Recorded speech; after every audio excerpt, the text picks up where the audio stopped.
Hi everyone, and welcome to the second lesson of the Directing Your Digital Story course, which is entitled How to Revise Your Story to Distinction. During this lesson, first, we will be discussing the first-year composition rubric as it applies to your voiceover narration of your biography. Then, you will be introduced to a method for revising your narratives that will help with coherence and diction. This method is easy to follow and will literally help to resuscitate stagnant sentences. Finally, we will cover the implications of the rhetorical triangle on your story. If we are going to talk about applying the rubric to multimodal essays, like our biographies, then it is best to start with the fundamentals, our credible, competent, complete guidelines. These elements are unity, evidence development, and grammar. First, let's begin with unity. When talking about this topic, the first thing that should come to mind is a thesis. So, should your biographical narrative have a thesis like all of your other essays for first-year composition? The answer is yes. Although you may not be analyzing an image or looking for rhetorical appeals in a speech, any credible, competent, complete essay will be centered around a so what statement about you. In fact, your thesis should be able to answer the question of, what is the main thing your audience is going to learn about you? If your biography is centered on this question, then you will have no problem achieving the first third of the CCC Foundation.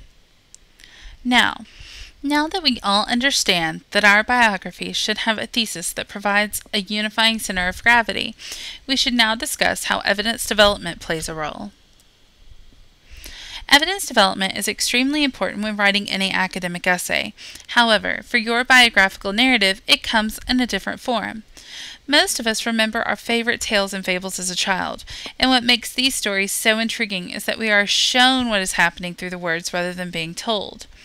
For our narratives, we do this by providing sensory information. For example, if you are talking about a place that is important to you, then tell us what we will see there, what we might hear, or what we might even smell. On the other hand, if you are sharing an experience from your life, like an accomplishment story, you might show your audience the change you experienced by giving them insight into who you were before and after. In addition to verbally showing your audience what is going on in the story, you will also be providing concrete evidence through the images that will accompany your voiceover. This will be discussed in greater detail in Lesson 3. The third and final component of credible, competent, and complete writing according to the first-year composition rubric is presentation and design. The main aspect of presentation and design that applies to your narrative voiceover is grammar and using standard American English. The best way to make sure that you are catching any errors that might cause your audience to not understand what you are literally talking about in your biography is to read your narrative out loud and fix anything that you come across. I would suggest doing this multiple times, as you will find yourself having to re-record your narrative in order to fix these things if you do not do it ahead of time. Also, take advantage of the Writing Center as another resource. Remember, you are able to go in at least twice a week for 30 minutes each time for a consultation with one of the tutors. For example, if you know you have a problem with pronoun antecedent agreement, then go ask them to help you with that specific issue. Now that we have covered all of the CCC components from the rubric, we should move on to the skillfully persuasive elements. The first of these is coherence. For the purpose of the biographical multimodal essay, you exhibit coherence effectively if you use language to reveal the relationship between your story and the images you share with your audience. In other words, you provide your audience the how and why connections between your images and the big so what you are sharing with your audience. Also, you need to make sure you do this without any redundancy and while providing adequate transitions between your ideas. In addition to providing coherent evidence both verbally and visually, you must also demonstrate your awareness of the audience viewing your biography. To do this, you need to first of all make certain that you are exhibiting language behaviors that demonstrate you understand that the audience is composed of real people who want to trust you and feel a connection to you.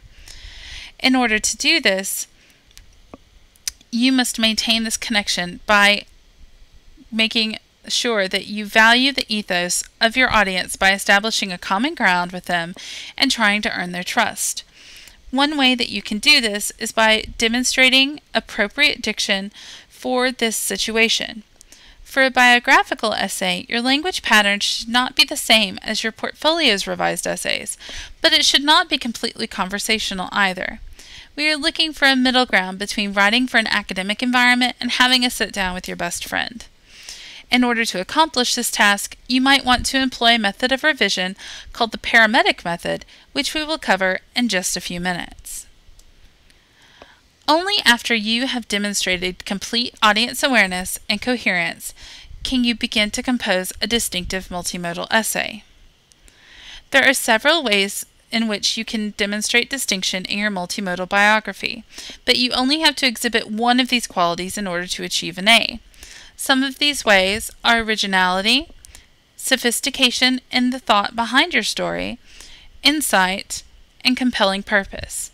There are many other ways you can achieve a distinctive grade, and you can find these all on the multimodal rubric on the lesson website.